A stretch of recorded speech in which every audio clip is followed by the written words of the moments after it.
Tonight on KGW News, on a day when Oregon set a new record high for daily COVID cases. This is mostly good news. New data shows the Omicron wave is slowing.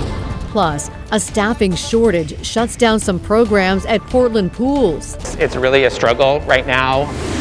But first, a woman pleads for her father's killer to stay behind bars. She's never showed any sort of remorse to me or my family.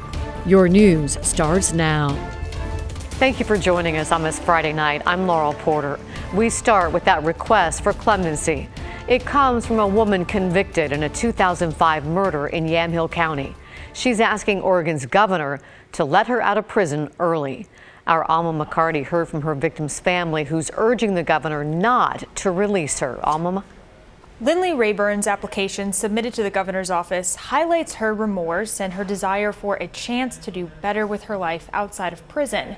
However, her victim's daughters say Rayburn never reached out or apologized. They're hoping she'll remain behind bars. Sarah Olson and Kendra Pettit say their dad, Dale Rost III, was kind and caring. He loved to fish. He loved his kids.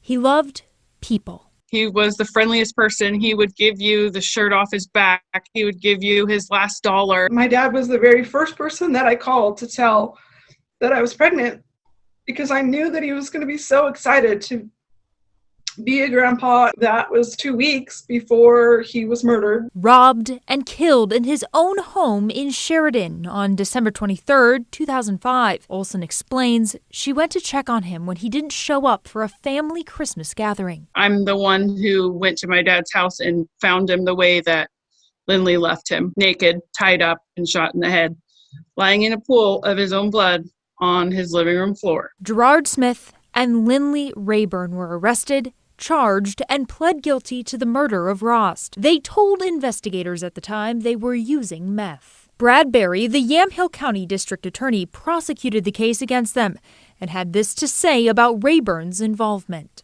Planning of it in the robbery of Mr. Rost. She was the one who stripped him of his clothing, and then he was hogtied. She was involved in ransacking the house. Recently, Rayburn submitted a clemency application to Governor Kate Brown's office, petitioning for early release. In it, it's argued that she accepts responsibility, wants to do better with her life, and that she wasn't even in the house when Rost was murdered. The DA disputes that, saying the petition changed the facts of the case, something he asserts in his own letter to the governor. To portray herself as she does in the clemency application as, well, I was kind of there and then I went outside while everything happened, is just a lie. The governor's office confirms it received the application, which is under review, stating, to be clear, the governor has not yet made a decision on this case. Ross daughters hope the governor takes their family into consideration. If she gets released from jail, it's not like my dad's going to show up at our door and it's all over with. You know, he's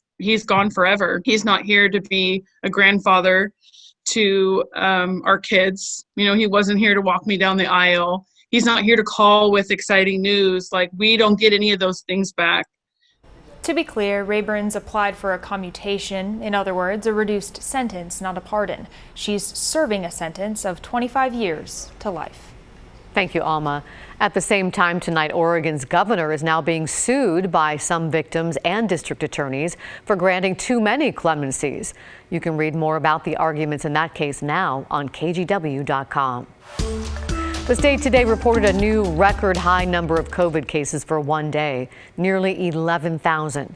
And while Omicron is still spreading fast, it is slowing down a bit. According to the latest prediction from OHSU, about 1,500 people will be hospitalized when the wave peaks in Oregon. That could happen near February 1st, about 5 days later than first predicted.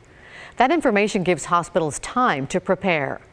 The bad news is that 1,500 is way above the last surge, which swamped hospitals even at a lower number.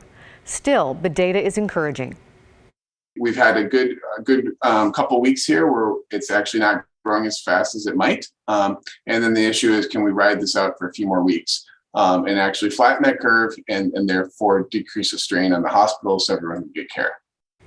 And one more piece of good news. According to the New York Times COVID tracking project, Oregon has the second lowest death rate per 100,000 people in the nation.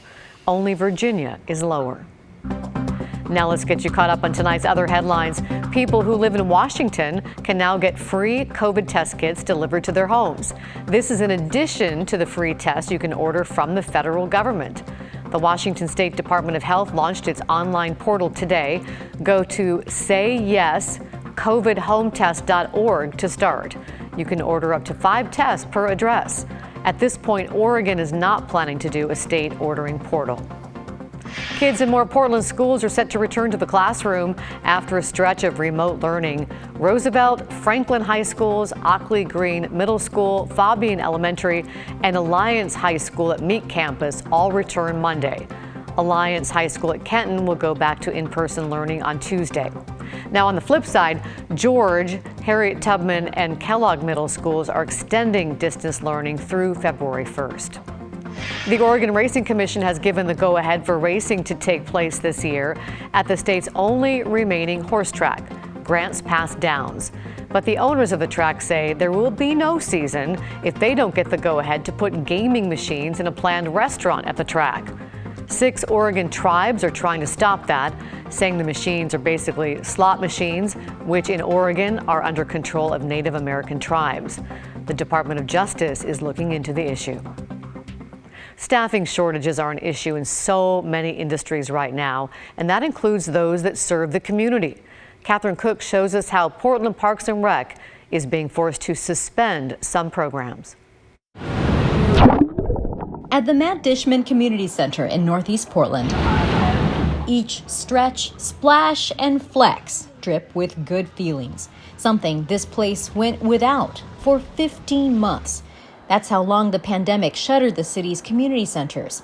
But now, a new struggle has come to the surface. We're operating at about 25% staffing to basically keep our pools going. Portland Parks and Rec Aquatics manager Andy Amato is among that 25%. They're doing everything they can to fill their massive staffing gap left by lifeguards and swim instructors who didn't return after the shutdown. Myself, I was on the guard stand several times last week just so that we could make sure that we could keep the doors open for our patrons to come in. It's really a struggle right now. That struggle led to a tough decision.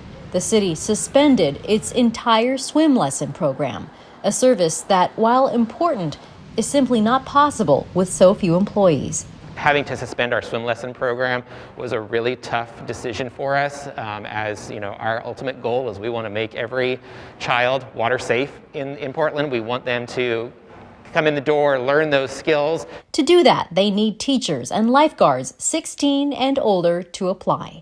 They're also looking ahead to summer when they hope to reopen the city's 7 outdoor pools. If we don't have the staff to operate all of our programs, we're just not going to be able to. This is a wonderful place to work. Portland Parks Supervisor Amori Downing says funding for jobs is not the issue. The city's recent parks levy actually increased their budget. The issue is simply that we are having a hard time recruiting staff to come in and work with the availability of folks and then the safety restrictions that COVID has provided as well. It's the same issue so many industries are facing now. Here, Amato says they'll train you for the job, whether it's teaching or being a lifeguard. Need to like the water, need to have some swimming skills, but we will help you along. We just are looking for people that are excited and want to be here and help serve their community. Catherine Cook, KGW News. New at 11, a local group's doing what it can to help those in the nation of Tonga recover from a massive volcanic eruption and tsunami. The Immigrant and Refugee Community Organization, also known as IRCO, is holding a Tonga Community Day. The goal is to support those whose family members have been affected by the disaster and to gather much-needed supplies to send to the South Pacific Islands. People there really need safe drinking water. The water supply has been contaminated with the ash from the volcanic eruption. So there is a great need for water. There's a challenge of trying to distribute them to the outer islands. Community Day will be tomorrow at 1 p.m. at the Rose City Ward for the Church of Jesus Christ of Latter-day Saints on Northeast 106th Avenue. The event is free and open to the public.